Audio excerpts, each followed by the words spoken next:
जय श्री कृष्णा दोस्तों, आपका हमारे चैनल हिंदी व्रत कथा में स्वागत है। आज मैं आपको एक ऐसी कहानी आपके साथ शेयर करने जा रही हूँ जिसका विवरण आपको संसार में किसी भी पुस्तक में नहीं मिलेगा, लेकिन यह कथा 100% सत्य कथा है। इस कथा का आरंभ तब का है जब बाली को ब्रह्मा जी से यह वरदान प्राप्त हुआ है कि जो भी उससे युद्ध करने के लिए उसके सामने आएगा, उसकी आधी ताकत, उसकी आधी शक्ति बाली के शरीर में चली जाएगी और इस प्रकार बाली हर युद्ध में अजय रहेगा, विजय रहेगा, हर युद्ध में अवश्य जीतेगा। दोस्तों, सुग्रीव और बाली दोनों ही ब्रह्मा जी के औरस यानी वरदान के द्वारा प्राप्त पुत्र है। ब्रह्मा जी की कृपा सदैव बाली पर बनी रहती है। बाली को अपने बल का बहुत घमंड है। उसका घमंड तब और भी बढ़ गया जब उसने करीब करीब तीनों लोकों पर विजय प्राप्त किए हुए रावण से युद्ध किया और रावण को अपनी पूंछ में बांधकर 6 महीने तक पूरी दुनिया में घुमाया। रावण जैसे योद्धा को इस प्रकार हराकर बाली के घमंड की कोई सीमा न रही। वह अपने आप को संसार का सबसे बड़ा योद्धा समझने लगा और यही उसकी सबसे बड़ी भूल हुई। अपनी ताकत के मद में चूर होकर बाली एक दिन जंगल में पेड़ पौधों को तिनकों के समान उखाड़ कर फेंक रहा था। हरे भरे वृक्षों को तहस नहस कर रहा था। अमृत के समान जल को, सरोवर को मिट्टी में मिलाकर कीचड़ बना रहा था। इस तरह से अपनी ताकत के नशे में चूर बाली पूरे जंगल को उजाड़ कर रख देना चाहता था। बार बार अपने से युद्ध करने की चेतावनी दे रहा था। है कोई जो बाली से युद्ध करने की हिम्मत रखता हो?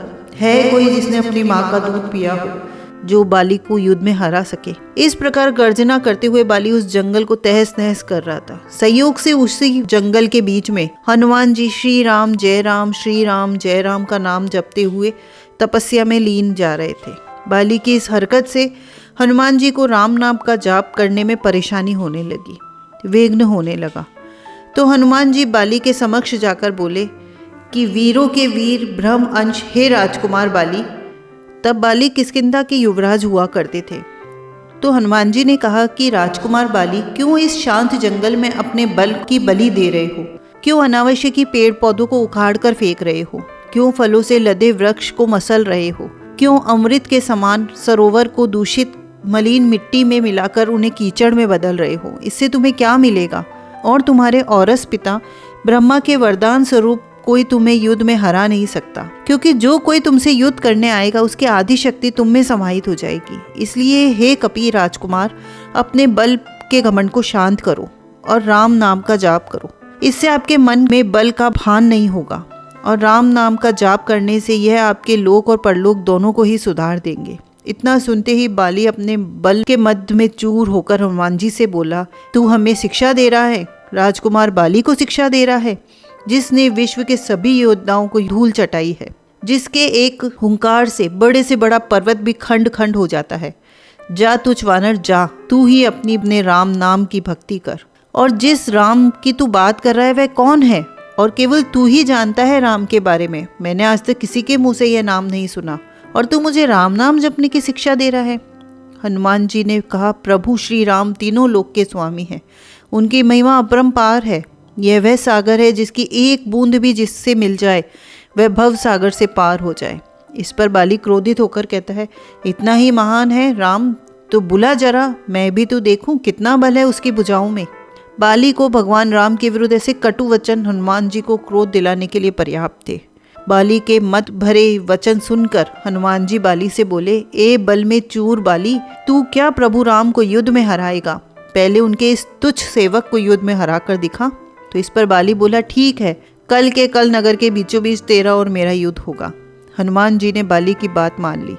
बाली ने नगर में घोषणा करवा दी कि कल नगर के बीच में हनुमान और बाली का युद्ध होगा। अगले दिन तय समय पर जब हनुमान जी बाली से युद्ध करने के लिए अपने घर से निकलने वाले थे, तभी उनके सामने ब्रह्मा जी प्रकट हुए। हनुमान जी ने ब्रह्मा जी को प्रणाम किया कि हे जगत पिता, आप मुझ जैसे वानर के घर आपके पधारने का अवश्य ही कुछ विशेष कारण होगा। ब्रह्मा जी बोले, हे अंजनी पुत्र, हे शिवांश, हे पवन पुत्र, हे राम भक्त हनुमान, मेरे पुत्र बाली को उसकी उद्दंडता के लिए क्षमा कर दीजिए और युद्ध के लिए न जाइए। इस पर हनुमान जी ने कहा कि हे जगत प्रभु, बाली ने मेरे बारे में कहा होता तो मैं अवश्य क्षमा कर देता, परंतु उन्होंने मेरे आराध्य श्री राम के बारे में कहा है, जिसे मैं सहन नहीं कर सकता, और मुझे युद्ध के लिए चुनौती दी है, जिसे मुझे स्वीकार करना ही होगा। अन्यथा सारे विश्व में यह बात कही जाएगी कि हनुमान कायर है, जो ललकार पर युद्ध के लिए नहीं जाता है, क्योंकि एक बलवान योद्धा उसे ललकार रहा है। तब कुछ सोचकर ब्रह्मा जी ने कहा, ठीक है हनुमान जी, आप अपने साथ अपनी समस्त शक्तियों को साथ न लेकर जाएं, केवल 10वां भाग का बल ही लेकर जाएं। बाकी बल योग के द्वारा आप अपने आराध्य के चरणों में रख दीजिए और युद्ध से आने के पश्चात पुनः उन्हें ग्रहण कर लीजिए। हनुमान जी ने ब्रह्मा जी की बात का मान रखते हुए वैसा ही किया। अपना 90% बल श्री राम के चरणों में अर्पित कर दिया और बाली से युद्ध करने के लिए घर से निकले। उधर बाली नगर के बीच में एक जगह को अखाड़े में बदलने में लगा हुआ था। पूरा नगर इस अद्भुत और 2 महायोद्धाओं का युद्ध को देखने के लिए इकट्ठा हो चुका था। हनुमान जी जैसे ही युद्ध स्थल पर पहुंचे, बाली ने हनुमान जी को अखाड़े में आने के लिए ललकारा। ललकार सुनकर जैसे ही हनुमान जी ने एक पांव अखाड़े में रखा, उनकी आदि शक्ति बाली में चली गई।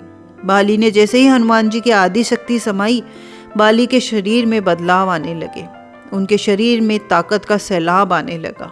बाली का शरीर बल के प्रभाव से फूलने लगा और उसका शरीर फटकर उसके शरीर से खून निकलने लगा। बाली को कुछ समझ नहीं आ रहा था कि ये क्या हो रहा है।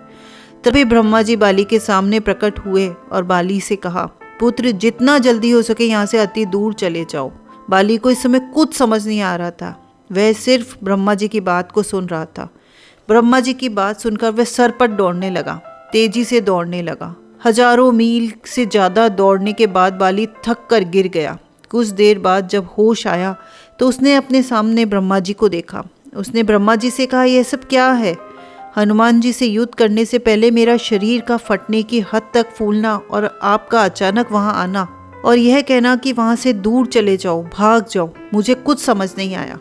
तब ब्रह्मा जी बोले, पुत्र, जब तुम्हारे सामने हनुमान जी आए तो उनका आधा बल तुम में समा गया था, तब तुम्हें कैसा लगा? बाली ने कहा, मुझे ऐसा लगा जैसे मेरा शरीर शक्ति के सागर में भर चुका है, शक्ति के सागर की लहरें चल रही है। ऐसे लगने लगा जैसे समस्त संसार में मेरे तेज का कोई सामना नहीं कर सकता, पर साथ ही साथ ऐसा भी लगने लगा कि जैसे मेरा शरीर अभी फट जाएगा। तब ब्रह्मा जी बोले, हे बाली, मैंने हनुमान जी को उनके बल का केवल 10वां भाग लेकर ही तुम्हें युद्ध करने के लिए कहा, पर तुम तो उनके 10वें भाग के आधे बल को भी नहीं संभाल पाए। सोचो, यदि हनुमान जी अपने समस्त बल के साथ तुमसे युद्ध करने के लिए आ जाते तो उनके आधे बल की शक्ति से तुम उसी समय फट जाते जब वह तुमसे युद्ध करने के लिए घर से निकले। इतना सुनकर ही बाली को पसीना पसीना आ गया और कुछ देर सोचने के बाद बोला, प्रभु, हे पितामह, यदि हनुमान जी के पास इतनी शक्तियां हैं तो वह इसका उपयोग कहाँ करेंगे? तब ब्रह्मा जी ने कहा, हनुमान जी कभी भी अपने पूरे बल का प्रयोग नहीं कर पाएंगे, क्योंकि यह पूरी सृष्टि भी उनके बल के 10वें भाग को सहन नहीं कर सकती।